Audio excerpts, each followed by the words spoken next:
Assalamualaikum warahmatullahi wabarakatuh.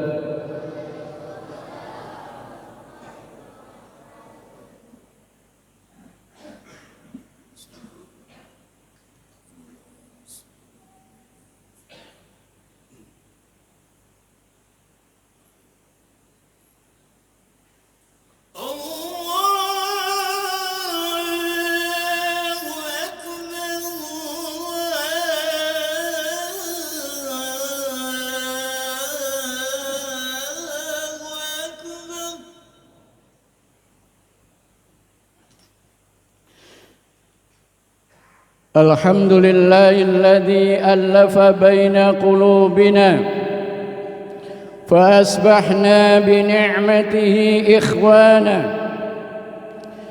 أشهد أن لا إله إلا الله وحده لا شريك له، وأشهد أن محمدًا عبده ورسوله لا نبي بعده. اللهم فصل وسلم وبارك على سيدنا محمد وعلى آله وصحبه ومن تبعهم بإحسان إلى يوم الدين. فيا عباد الله أوصيكم ونفسي بتقوى الله فقد فاز المتقون. وقال تعالى في الكتاب الكريم: أعوذ بالله من الشيطان الرجيم، يا أيها الذين آمنوا اتقوا الله حق تقاته ولا تموتن إلا وأنتم مسلمون. وقال أيضا: يا أيها الذين آمنوا اتقوا الله ولتنظر نفس ما قدمت لغد واتقوا الله إن الله خبير بما تعملون. Ma'asyiral muslimin wa zumratal mu'minin rahimakumullah. Alhamdulillah summa alhamdulillah. Pada kesempatan siang hari ini kita sama-sama dikumpulkan oleh Allah Subhanahu wa taala. Sama-sama dihadirkan oleh Allah Subhanahu wa taala di tempat yang mulia ini, Baitullah, rumah Allah, Masjid Al-Amanah, dalam rangka kita melaksanakan salah satu kewajiban kita, salat Jumat. Mudah-mudahan langkah kita menuju masjid yang mulia ini mendapatkan ridha dari Allah Subhanahu wa taala. Salawat serta salam tak lupa kita sampaikan kepada junjungan kita Nabi besar Muhammad sallallahu alaihi wasallam, kepada keluarganya, sahabatnya dan pengikutnya. Dan mudah-mudahan kita senantiasa berupaya istiqamah menjalankan sunnah-sunnahnya, dan mudah-mudahan kelak kita mendapatkan syafaatnya di yaumil qiyamah insyaallah. Ma'asyiral muslimin, sidang Jumat yang dimuliakan oleh Allah Subhanahu wa taala, izinkanlah khatib berwasiat kepada diri saya sendiri dan kepada jamaah sekalian untuk senantiasa terus meningkatkan iman dan takwa kita kepada Allah Subhanahu wa taala, dalam arti imtisalul awamir wajtinabun nawahi, menjalankan perintah Allah dan menjauhi larangannya. Untuk itu pada kesempatan siang hari ini khatib menyampaikan judul khutbahnya Khamsatul Mawaqif, 5 ciri hamba Allah yang sudah menikmati hidup. Ketahuilah Kehidupan dunia bagai bunga yang dipetik kemudian layu. Sebagaimana Allah Subhanahu wa taala sebutkan di dalam surat Al-Hijr ayat 88, minhum zahratul hayatid dunya. Kehidupan dunia bagai bunga yang dipetik kemudian layu. Rasulullah sallallahu alaihi wasallam juga mengingatkan dalam sebuah hadisnya, ad-dunya sijnun. Ad-dunya sijnun mu'min wa jannatul kafir. Dunia itu penjara bagi orang mukmin dan surga bagi orang kafir. Ketahuilah, Allah Subhanahu wa taala juga berfirman di dalam surat Al-Ankabut ayat 64, wa ma hadhil hayatud dunya illa la'ibun wa lahu. Ketahuilah bahwa sesungguhnya kehidupan dunia ini hanyalah permainan dan suatu yang melelahkan, sesuatu yang melalaikan. Seorang mukmin seharusnya benar-benar menyadari betapa dunia ini hanya negeri penuh fata morgana. Dunia ini bukanlah tempat bersenang-senang, berfoya-foya. Dunia ini merupakan kampung mencari bekal akhirat. Ad-dunya mazra'atul akhirah. Dunia itu ladangnya akhirat. Sebagaimana doa Rasulullah sallallahu alaihi wasallam, Allahumma la 'aisha illa 'aishal akhirah. Ya Allah, tidak ada kehidupan dunia, tidak ada kehidupan kecuali kehidupan akhirat. Masyiral muslimin, sidang Jumat yang dimuliakan oleh Allah Subhanahu wa taala. Jadi ciri-ciri hamba Allah, kekasih Allah sudah menikmati hidup ada 5 yang pertama. Tidak tertarik urusan orang lain. Sebagian manusia ada yang sibuk ngurusin urusan orang lain, padahal urusan itu tidak ada faedahnya, tidak ada manfaatnya sama sekali buat dirinya mereka, sehingga waktunya menjadi sia-sia, tidak bermanfaat. Hatinya sibuk, pikirannya sibuk ngurusin orang lain. Wala tajassasu, dan janganlah kalian mencari-cari kesalahan orang lain, mencari-cari kelemahan orang lain. Tapi bagaimana kita senantiasa sibuk dengan urusan kita sendiri? Sudahkah bekal kita untuk akhirat sudah kita siapkan?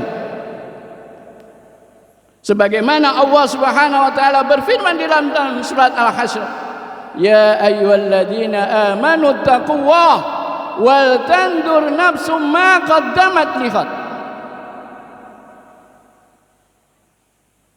Kematian itu sangat dekat.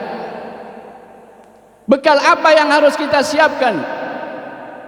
Jangan sampai hidup kita sekali tidak punya makna, tidak punya arti, habis waktu kita ngurusin orang lain. Sadarlah bahwa hidup kita hanya sekali. Marilah kita fastabiqul khairat, berlomba-lomba untuk berbuat baik. Faf'alul khair, banyak-banyaklah berbuat baik. Itulah yang menjadi bekal kita nanti. Yang kedua, asyuhlu, sibuk. ibadah, sibuk usaha kerja untuk mencari ridha Allah Subhanahu wa taala. Sebagaimana Allah berfirman di dalam surat At-Taubah surat 9 ayat 105, wa qul i'malu fasayarallahu 'amalahu wa rasulahu fasaturadduna ila 'alimil ghaibi wasyahadati fayunabbi'ukum bima kuntum ta'malun. Wa qul, katakanlah ya Muhammad, i'malu, bekerjalah kalian, beramallah kalian, sibuklah kalian, sibuk beribadah, sibuk berjihad, sibuk amar ma'ruf nahi munkar. Jangan sampai kita berdiam diri,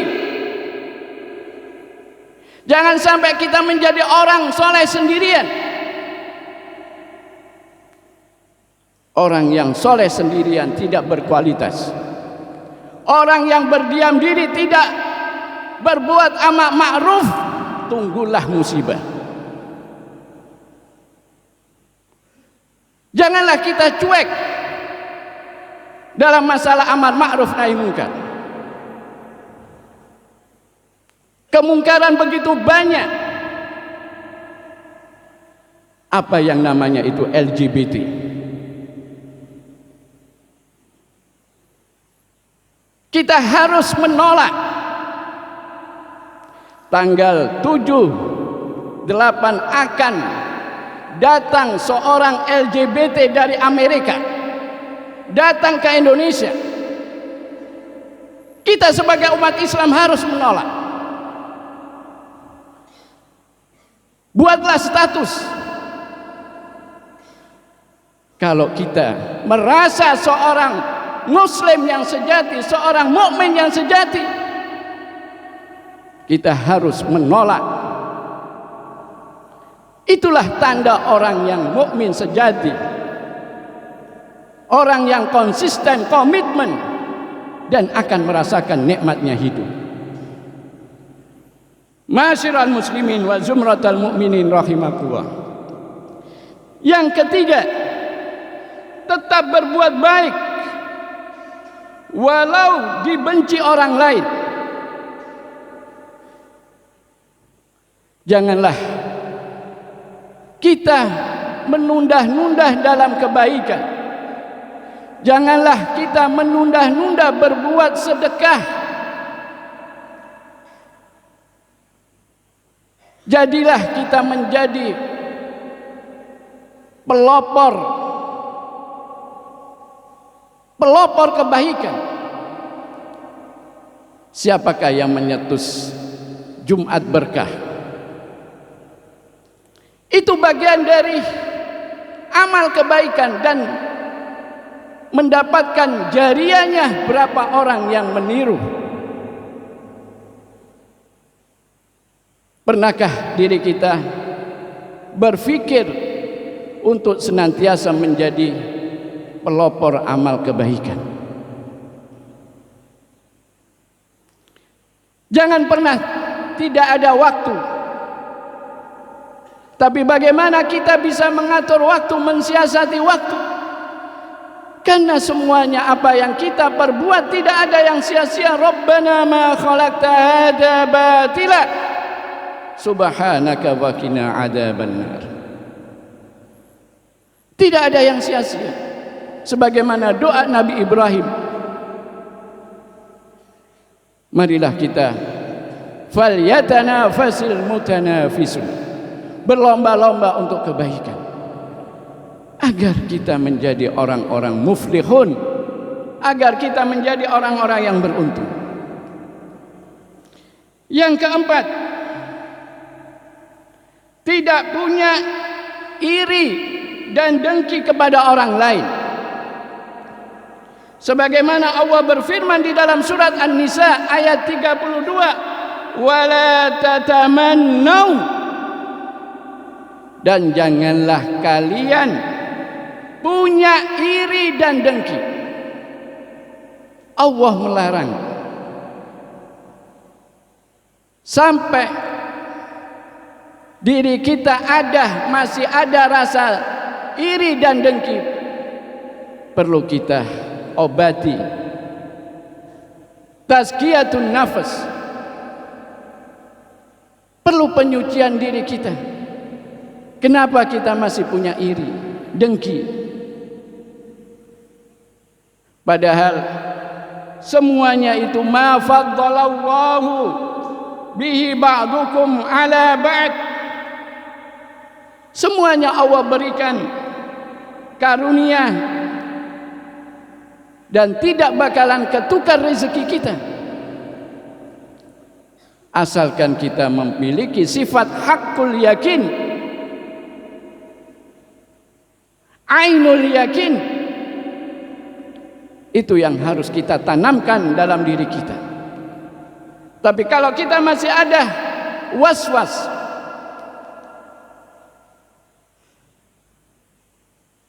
masih ada rasa syak, keraguan, jangan diharap Allah berikan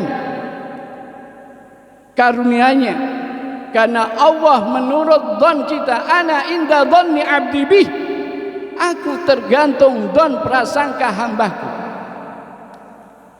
Maka kita harus selalu memiliki sifat positif kepada Allah Subhanahu wa taala. Itulah yang diajarkan oleh Rasulullah sallallahu alaihi wasallam. Marilah kita senantiasa berittiba kepada Rasulullah sallallahu alaihi wasallam. Yang terakhir, ciri-ciri hamba Allah, kekasih Allah sudah menikmati hidup, selalu bersyukur, merasa cukup. Sudahkah kita memiliki sifat syukur? Karena syukur itu juga sifatnya Allah. Sebagaimana Allah berfirman di dalam surat Ibrahim ayat 7, wa ita'adzana rabbukum la in syakartum la azidannakum wa la in kafartum inna adabi lasyadid. Sungguh jika kalian bersyukur, pasti aku tambah. Sebagaimana hadis Rasulullah sallallahu alaihi wasallam, man lam yashkur qalil, barang siapa yang tidak mensyukuri yang sedikit, man lam yashkur katsir. Yang sedikit saja kita tidak bersyukur, bagaimana yang banyak? Kok cuma segini? Kok cuma? Tapi bagaimana kita harus mensifati Allah? Alhamdulillah, alhamdulillah ala kullil hal. Itulah bentuk sifat seorang abid, seorang hamba Allah, kekasih Allah, selalu bersyukur kepada Allah, tidak pernah kufur. Kalau kufur, inna adabi lasyadid, Allah akan ada. Dan selalu merasa cukup. Allahumma al-kafi, ya Allah berikan kecukupan hidup kami, keluarga kami. Jadi hidup ini nikmat, dan selalu minta siratal ladzina an'amta alaihim ghairil maghdubi alaihim waladdallin. Ya Allah, Engkaulah yang Kau beri nikmat, bimbinglah kami ini untuk menjadi orang yang selalu menikmatin hidup, jangan menjadi orang yang kufur dalam hidup. Mudah-mudahan Allah Subhanahu wa taala senantiasa memberikan hidayah kepada kita, petunjuk, pertolongan, kekuatan, dan mudah-mudahan Allah Subhanahu wa taala senantiasa merindukan kita dan merindukan surganya Allah Subhanahu wa taala.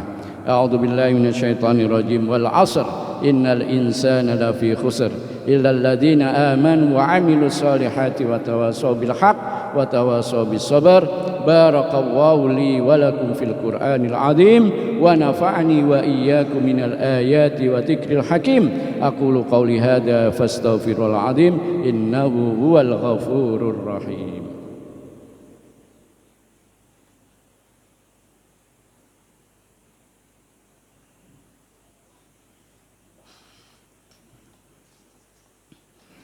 الحمد لله الذي خلق الموت والحياة ليبلوكم أيكم أحسن عملا أشهد أن لا إله إلا الله وحده لا شريك له وأشهد أن محمدا عبده ورسوله لا نبي بعده اللهم فصل وسلم وبارك على سيدنا محمد وعلى آله وصحبه ومن تبعهم بإحسان إلى يوم الدين فيا عباد الله أوصيكم ونفسي بتقوى الله فقد فاز المتقون وقال تعالى في الكتاب الكريم أعوذ بالله من الشيطان الرجيم إن الله وملائكته يصلون إن الله وملائكته يصلون على النبي يا أيها الذين آمنوا يا أيها الذين آمنوا صلون على النبي اللهم اغفر للمؤمنين والمؤمنات والمسلمين والمسلمات الأحياء منهم والأموات يا قاضي الحاجات يا رب العالمين اللهم أعز الإسلام والمسلمين اللهم أعز الإسلام والمسلمين ووحد اللهم صفوفهم وعجم كلمتهم على الحق أكثر شوكته يا الله يا رب العالمين اللهم أعز الإسلام والمسلمين وأذل الشرك والمشركين فانصرنا أمة محمد يا الله اللهم انصرنا أمة محمد يا الله ربنا إنك أنت السميع العليم وتب علينا إنك أنت التواب الرحيم اللهم عافنا في بدني وعافنا في سمعي وعافنا في بصري وعافنا في بصري يا أرحم الراحمين ربنا آتنا في الدنيا حسنة وفي الآخرة حسنة وقنا عذاب النار عباد الله إن الله يأمر بالعدل والإحسان وإيتاء ذي القربى وينهى عن الفحشاء والمنكر والبغي يعظكم لعلكم تذكرون ولذكر الله أكبر وأقيموا الصلاة